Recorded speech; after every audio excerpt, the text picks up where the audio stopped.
As Formula One returns from its summer break, it leaves me with more questions than answers. I'm sure we'll cover that very shortly, okay? Congratulations to Lando, unfortunately. I wish Formula One had stayed on its break, to be honest with you. Anyway, it's VFL. Let's get into it.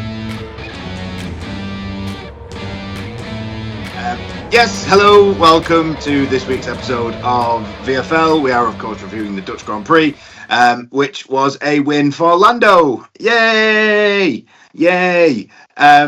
Yay! We'll go through it step by step. However, before we do, a couple of bits of breaking news that we didn't put out a video to cover. Max Verstappen has re-signed at Red Bull. That is no great surprise there. There is someone from Cadillac lost the job. And someone else from Cadillac's going to do the job now. Albon and Sainz have both signed multi-year deals at Williams, so those two are staying. They must be enthralled. But the biggest breaking news in the summer break, ahead of Formula One's return, is that the mustache is gone, ladies and gents. The mustache has left us. It was time. It may make a return. We'll see what the general consensus is from all of our three viewers. But that's Dad, Mum, what do you think? So we'll leave it there. The tash is gone. Anyway, sprint weekend this weekend. So sprint qualifying happened. That was a thing. Moving on, because the sprint race happened. That was another thing. That was incredibly uneventful. We probably had this before, but whilst we're talking about a sprint weekend, what's the general consensus of a sprint? Because Ant Davidson during the sprint said he likes how it's, they don't have a lot of track time in regards to like a practice or whatever, so he actually quite enjoys the sort of added element of not being ready, if you like. But for me, I think what's actually starting to happen is that the sprint becomes a practice session. Yeah, well, it proves it with the amount of cars that would have normally retired. Came back out after, I think Hulkenberg just finishing the sprint race now, isn't he? But I don't know. My opinion. I'm sure everyone else knows our opinion. I hate them. I genuinely hate them. I think that's like turning up to a football match and saying you don't know your best team. In fact, you don't get to pick your team. We're just going to give you 11 players. You get 5 minutes warm up and then go play football. Yeah, it's nonsense for a lesser period of time. So we're just going to have half an hour of football or something. Yeah. You can have half an hour match to see who kicks off first. And the biggest issue is, and we were discussing this last night actually, weren't we? So I'll bring it up so everyone else can hear it. There's not enough reward for the risk. Yeah. Let's be honest. Thank you, Zandvoort, for all these years that you've brought good racing, but this weekend was not one of those. When we get onto the race, I disagree with you on this. We're gonna have a disagreement. We don't often disagree, and when we first started this channel, be wrong, Dan. It's okay for you to be wrong. When we first started this channel, we thought we'd disagree on absolutely everything, and we don't actually disagree that much. All right. So, but however, that being said, I do agree with you when it comes to sprints. I just don't see the point. I don't really see what we get from a sprint, if I'm honest. Lo and behold, the most exciting stuff of this weekend came on a Saturday afternoon in qualifying. And yes, I accept I'm going to be being biased about this because of obviously who was pole and who won the race. But I do think qualifying was more exciting than anything we'd seen before it. And I actually thought the race had some moments. So we'll go straight into the race because this is where we're gonna disagree. Whoa. So no. Firstly, we'll cover the sprint. Leclerc overtook someone. That is the end of the sprint. That literally was all that happened in the sprint, wasn't there? And to be fair, I said qualifying was slightly exciting. There was a moment in qualifying. The one thing actually that happened at the start of qualifying, which I think needs bringing up because it was the comment of the weekend. It was Max Verstappen's comment about George with the unsafe release. And I have actually got an image of it. So I'll put it on because I can't remember verbatim what he said, but something along the lines of, I'm sure George is going to have a cry about that on the radio or something like that. Which brings me on very quickly to George corner again. Yep, go on. So we're sat there. Whinge the dog is ready. I feel sorry for him. Yeah, Well, all right, yeah. So let's get into. Yeah, that's. Well, no, because you did. You covered the only thing that was of any note in the sprint. That was Leclerc's move on Piastri. Norris, which was a good move, but that was it. The only thing that happened. Yeah. So in the race, all right. Well, let's go to it then, because there's some bits to pick up from the race. But let's go straight into George corner, because I'm with you. I said to you last night, I actually wanted Russell to outperform Antonelli this weekend, because I actually want that title race to be a little bit sort of more interesting. Now, I don't understand. Fair play to George Russell for letting Antonelli pass, because I can guarantee you now, I think there's a lot of other drivers on that grid that would not have done that. Two red ones usually. Yeah, and well, funnily enough, we will go into Ferrari as well, because they didn't want to let each other pass. And the second thing, he asked the question. Now, we didn't hear the radio response, but he asked the question: is Antonelli going to catch Norris? Is he racing Norris for the win? I think at that point he was maybe like 11.8 seconds behind him, and I think he finished 11.3. Yeah. So he did nothing, and he wasn't going to. The commentators had told us just how good Norris's laps were, and that he was keeping that gap, even though Antonelli was catching Russell so quickly for when he was third and for second. Norris was still the same distance away from Antonelli, so Norris wasn't lifting off. He certainly knew that once Antonelli got Russell, he didn't want to be in a position. So I don't understand. They jeopardised the double podium, and fair play to George Russell, because he defended the two Ferraris like an absolute hero, in fairness.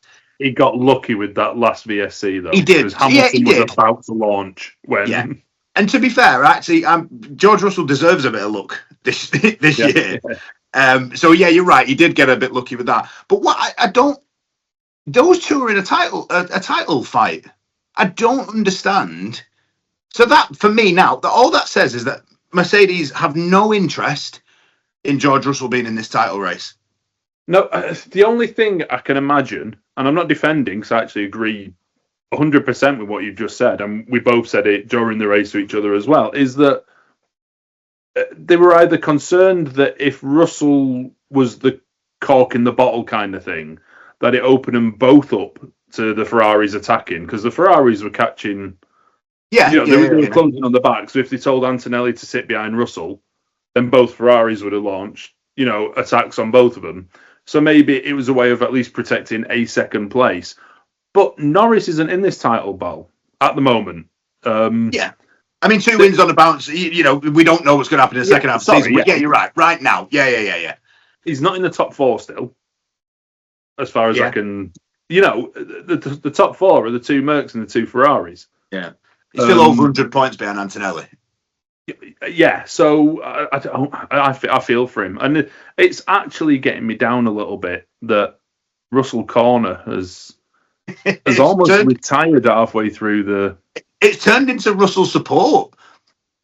You know what it has? If you're a George Russell fan and you're feeling down today, there was a TikTok thing from last year about the Ferrari guys that we did.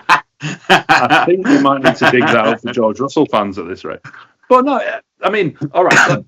I feel sorry for George Russell. They're clearly backing one driver. Yeah. I think George Russell's got lucky that Max has re-signed with Red Bull, because it's truly clear and obvious now which Merc driver they'd been. Yeah, agreed. And I don't know. Is this Toto trying to stick the fingers up at Hamilton saying, look, we replaced you and made a champion? I don't know. I find it all a bit... No, and I don't. And the thing is as well, like you said, as long as Antonelli beat Hamilton today, he still stays... Fine. Yeah, and for me, I'm with you. I can't in my head figure out... We said at the start that George Russell, a couple of races ago, whatever, we said that Antonelli's got the chance here to sort of embarrass George Russell and whatever.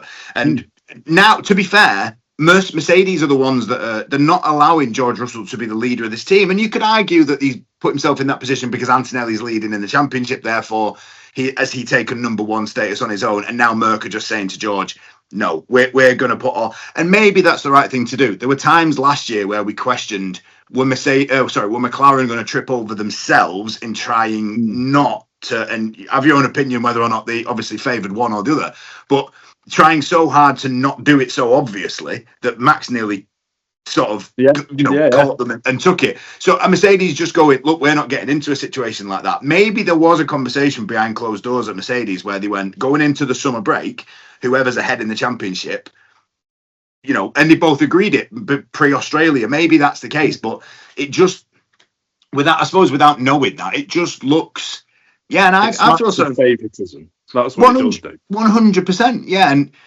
again, if the gap between Russell and Norris, even if the gap between Russell and Norris would have been like 4 seconds and Antonelli had a chance to catch it, I still don't see why they should let Antonelli get past Russell. No. I was baffled by that. I'd love to know George Russell's honest opinion about that. Yeah, I think he'll be told to keep his trap shut, but I believe that. Well, he made it very clear during the race, didn't he? That if he's not going for the win, then have a think, and he didn't. So, and fair play to George. I felt sorry for his race engineer when he had to sort of say thank you, and I know he kind of went, "What? Thank you, George." I know straight away, didn't he? Yeah. And that's not his race engineer who's made that decision. That has come from a Toto or whatever. But I don't get it. I don't get it personally. Going back to the start, because it threatened to be our first wet race of the season, and then it became our first damp race of the season. Nasty crash for Verstappen. Yeah, it's good to see he's all right actually, because that's a fast corner going the wrong way on bankings. Never. No, that must have been. Yeah, I imagine that. His underpants aren't clean after that one. Oh no! They weren't tyre marks that were left behind. No. And did you see? Obviously, Bortoleto had a spin. Did you see Hülkenberg? Can we just say, that was unbelievable from Nico Hülkenberg. I have actually got, and I'll put it on screen now. I have actually got a still, which I suppose the still doesn't do it any justice, but the still of when the smoke cleared from Bortoleto's spinning tyres. What Hülkenberg saw is his teammate millimeters away from him, and somehow he's avoided that. That was unbelievable. It was very similar to. Do you remember in Cars where there's a big crash and somehow Lightning McQueen bounces around everyone and breaks through the cloud, and it was the real life version of that. Yeah, and the Lightning McQueen version scared me. So, that's it. but you're right. That's like a Disney film where it's like not realistic. What Hülkenberg did, that was unbelievable. Fair play. And even to be fair, all of them who got sort of, I know obviously Verstappen and Bortoleto didn't come away unscathed, but everybody. Well. Did you see? What did you make of Albon's criticism of Ocon after that? I agree with him wholeheartedly. With Albon. Yeah.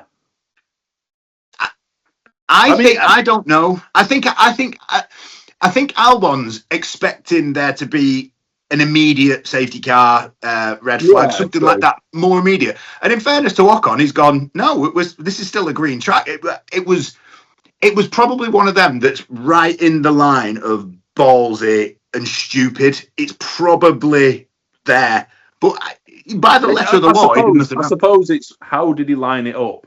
Was he alongside during the yellow flag bit of it? But I mean, F1 drivers are ballsy as much as they are stupid. And so...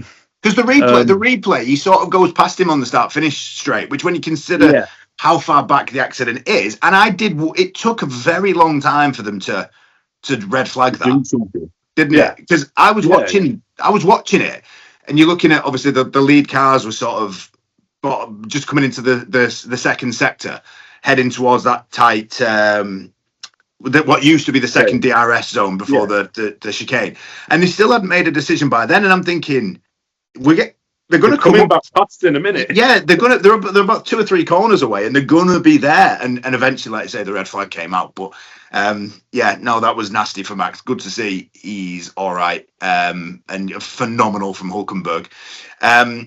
Then we can kind of cut out about 60 laps of the Grand Prix after that. No. Piastri's overtake was unbelievable. It was. That was an incredible overtake from Oscar Piastri. But one thing that I did think I thought was quite interesting about the race. It wasn't the most exciting in the world, and I know this season's sort of making me clutch at straws a little bit as to what I'm finding interesting.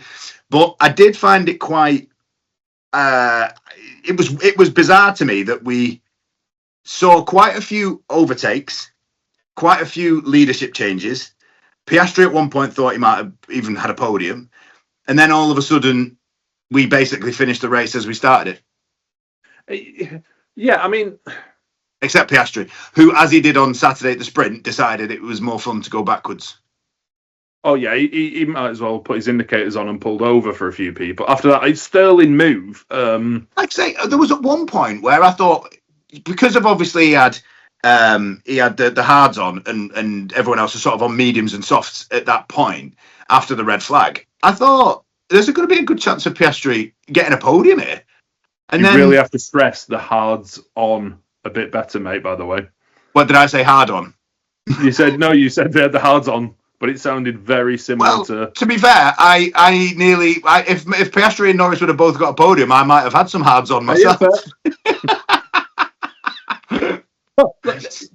You know my issue with this race, okay? And I sounded really deflated about the whole weekend, rightly so on the intro, is that every pit stop was a failure. Oh, okay. But I don't think we got one over under 3 seconds, did we? No. Every pit stop was a failure, all right? I got very frustrated during the sprint race when they're talking about how Mercedes have sacrificed turn 7, so they're a bit quicker in other bits of a track. It's creating good racing, but it's fake racing. I don't want to hear that a driver's not flat out constantly. All right, I just find it frustrating. It was bad enough with the tyre saving bit of the race that used to get boring when you got about 10 laps in and went, have a bit of a nap now, go make a brew, 30 laps in. It feels like the teams have got their head round this and it's now becoming a bit processional. And that's my fear for this, is that Zandvoort has got a huge straight down it. And for, I'd say, about 20 laps, it was, here comes Leclerc, about to pass Russell, he doesn't even look. Here comes Leclerc. And so I genuinely believe, and we can disagree, I know you've come out with some good points, at least the middle 50 laps of that race were pointless to watch. Absolutely. If it weren't for the fact we missed the cars because it's been 4 weeks, it was awful. It was dire up until the last bit. There was a couple. There's the Piastri move. Sorry, that came in that bit that you're talking about. But and there was a great. There was Gasly trying to get past Lindblad, and then all of a sudden Tsunoda just went, "Oh well, if you're not doing it," and Tsunoda got Gasly. And one thing I will say, actually, potential driver of the day, I think here, you shout for Yuki Tsunoda, because been out of the car since Abu Dhabi last year, never driven one of these cars. We obviously had the horrible sort of, is it wet, is it not, sort of start to the race. And do you know what? I thought, fair play to Tsunoda, fair play to Lawson for obviously similarly in as much as stepping into the Red Bull. But obviously I'm giving it... You are? I'd have said Lawson. I'm only giving Tsunoda a bit of a nod up. Look, we've never been very kind to Yuki Tsunoda. I don't think he's talented enough to be a Formula One driver, is my personal opinion. However, today, considering he's never been in one of the cars, that's the only reason I'm praising Tsunoda more than Lawson is, Tsunoda's not a good driver, and I thought he was, he stayed out of trouble, actually made a couple of pretty decent overtakes, and do you know what? I thought, and although driver of the day might have to go to Fernando Alonso, I know we do keep saying that. Just about to say this. I know we keep saying that Aston Martin's an absolute bin, and yes, it's had a couple of upgrades. I believe the power unit's been upgraded for Zandvoort, and do you know what? They got a 2 point. Was it 9th he finished? I thought he got 8th, but no, ninth. Yeah, ninth. So it's 2 points.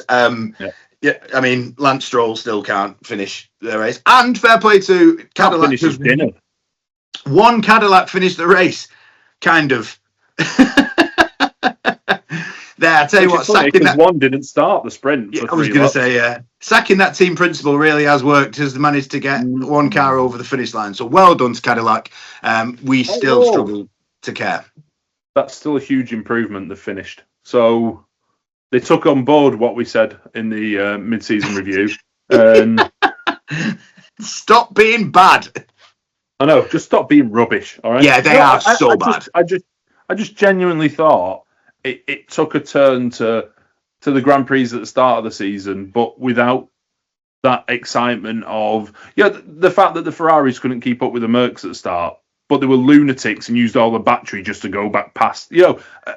And barring that, it got more processional as the teams understand the battery more, except for the fact that the Ferraris want to fight each other constantly.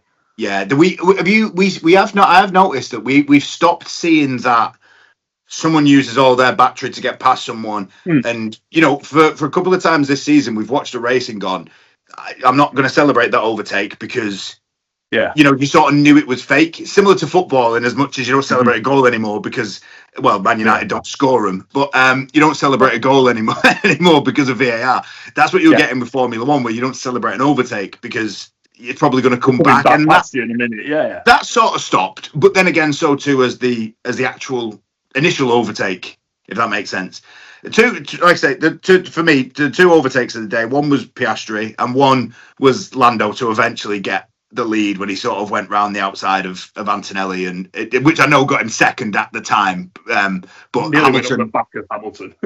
Hamilton was a sitting duck at that point, wasn't it? To be fair, and fair play to Lando. I thought that VSC when they brought Antonelli in on the softs, I thought, oh no, it's kind of, the tables are turned and it's not in Lando's favour anymore. But no, fair play to Lando. I thought he'd been sprint.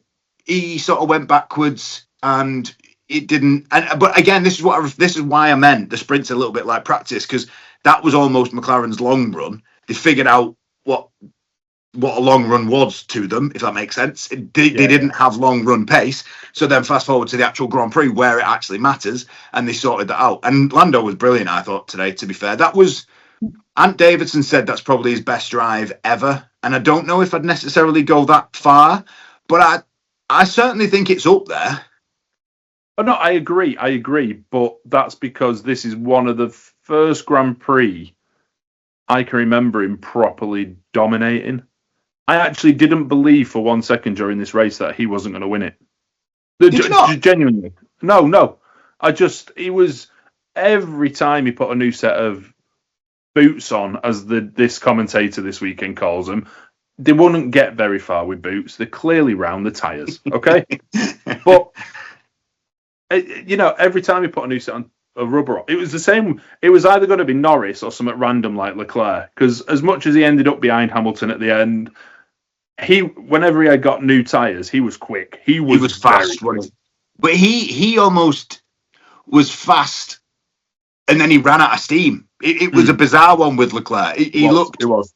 Whereas Hamilton sort of slowly got the pace, if that makes sense. Whereas Leclerc was like, a kid just after some dib-dabs or some like sugar just running around, and then all of a sudden copped out. Wired, wasn't it? Yeah. No, I genuinely believe from the start Norris was going to win. I don't think. I mean, it's nice to see the Mercedes are getting swallowed up by teams, and you could argue that two Ferraris, Norris, we're not going to talk about. Although Piastri got one of them once, there was at least 3 cars. Potentially would have been 4 if Max could get round a lap. Maybe he doesn't. Maybe he's not familiar with the track. Nah. No, but you could have said there would have been 3, 4, maybe 5 drivers who are now threatening Mercedes, but those drivers are taking points off each other. Yeah. This is a bronze season. That's what this is. Yeah. This is Button got enough points to survive, and I think the more we see in this season, I think that's how Mercedes is going to do it.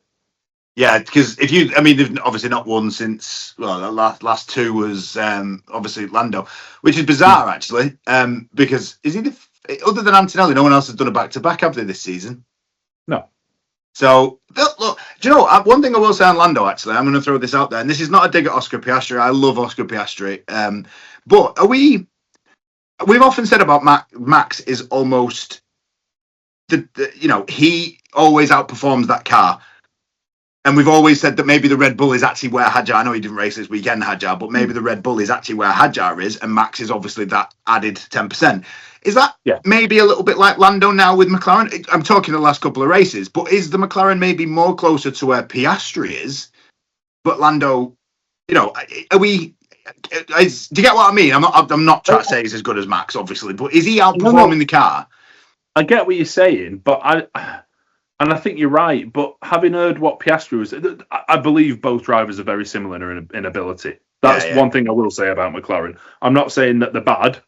This isn't a McLaren beating session, but I believe they're quite well balanced. What I do believe is that Lando has learned how to attack with this car now. Yeah. He can't defend still because Leclerc got him pretty easy yesterday eventually. Once Leclerc worked out how he was going to do it, he did it.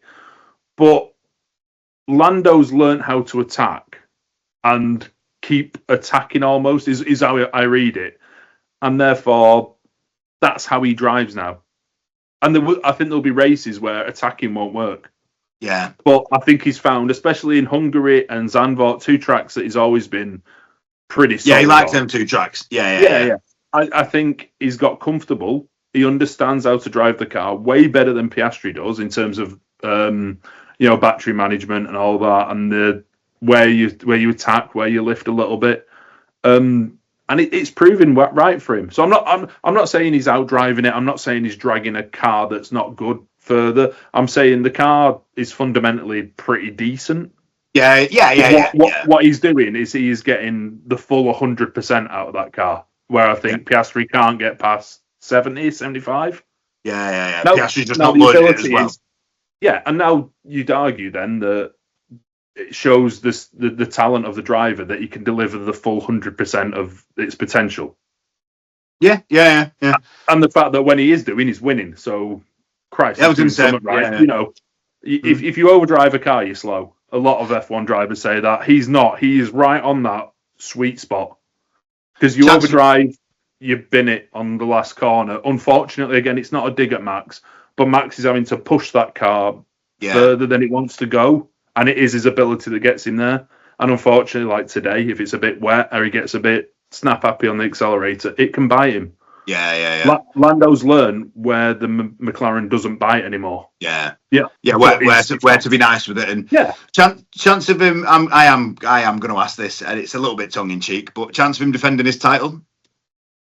Certainly better now than you'd have asked me if you'd have said it 2 months ago. But as much chance as George Russell being backed by Mercedes, I think. Well, I know. Do you know, there's almost, it's nothing against Kimi Antonelli, but there is almost a part of me that wants Mercedes to balls this up. But I don't know, maybe that's me being... Me too, because Ferrari's the third and fourth. I'm going to say, to be fair. I mean them to balls it up. Ferrari will obviously balls this up at one point. Because it's Ferrari. So we haven't done Ant v Phil for this race just because we haven't been together for I think the score's 4-3 to me. I'm not entirely sure. I think probably. So let's end this because I do want a piece on Zandvoort before we go. Ant v Phil, Monza, not next weekend, the weekend after. Where are you going? Oh, we're just picking a winner. Oh yeah, good point. No, right, okay, it's Monza. Yes, it is. So where will the two Ferraris finish? Let's go Ferrari special for Monza. Do you want to know which Ferrari, or do you just want to know where the two will be? Go which Ferrari? Okay, they get an engine upgrade for Monza. Right. First and third, Hamilton will win. Leclerc will come third. I'm going to go second for Leclerc, and I'm gonna stick to what always seems to happen with Ferrari this season. One does well, the other one goes missing. So I'm gonna go second and sixth. Oh, you know what? Now that you've just made that prediction, I quite like the sound of yours more than mine. But I'm going to stay positive. Yeah, but you stay positive. Yeah, and I actually am going to throw this out there as well. Keep an eye on Max Verstappen in Monza, because we have said that Red Bull is probably the best power unit. There is a lot of straight line, and this is going to be the temple of speed. So I've got a sneaky outside bet that Max might be worth a shout. George Russell will come second, and this is because Antonelli's already confirmed he's going to take an engine penalty at Monza. Oh, is he? Interesting. I did not know that. Final word then on Zandvoort as a circuit. It's now obviously no longer part of the Formula One calendar. It's a shame, but I do think it's another one than we expected today, to be fair. But it isn't a great overtaking track. So as much as I'm gutted to see it gone, I do think it's for the benefit of Formula One. It just depends what these new ones are going to be like. Obviously, we still got to go to the Madrid ring, Spanish Carling. Yes, the Spanish Carling ing. Anyway, yeah, but so I am a bit gutted that Zandvoort's gone. I like this track. I like the up down, the bumpy nature of it, the fact that it's so close to the sea. Yeah, I like everything about Zandvoort. The parabolica towards the end, that Tarzan corner, I think is genuinely, for me, it's one of my favourite corners in Formula One. So I'm gutted to see Zandvoort gone. But I think I'm more gutted that they didn't get the bow out that they deserved, because that race was crap. Yeah, and it would have been nice to see Max do something. Yeah, I think he would have been a sod today, because it's his own race, last one, blah, blah, blah. But anyway, Max is staying, so maybe Zandvoort might come back. Maybe they might be interested again, the Dutch. Have you frozen, or are you just... No, sorry. Oh, no. I was going to say, you're in a trance. I was replicating Zandvoort between lap 3 and lap 70. Well, I am happy today. So anyway, that is it for us this week. Congratulations to Lando Norris for getting the win and for getting pole as well. Great race, I thought, personally, for Lando. I am being biased. Oh, for Lando. Of course I am. But yeah, it was one of my favourite races of the season. This and Hungary, my two favourite races of the season. Weird that, innit? Other than that, we will see you next weekend. There is no race next weekend, but we don't know what we'll do, but we'll have something for you. And then it is on to Monza. So for us this week, up the Lando. See you next time.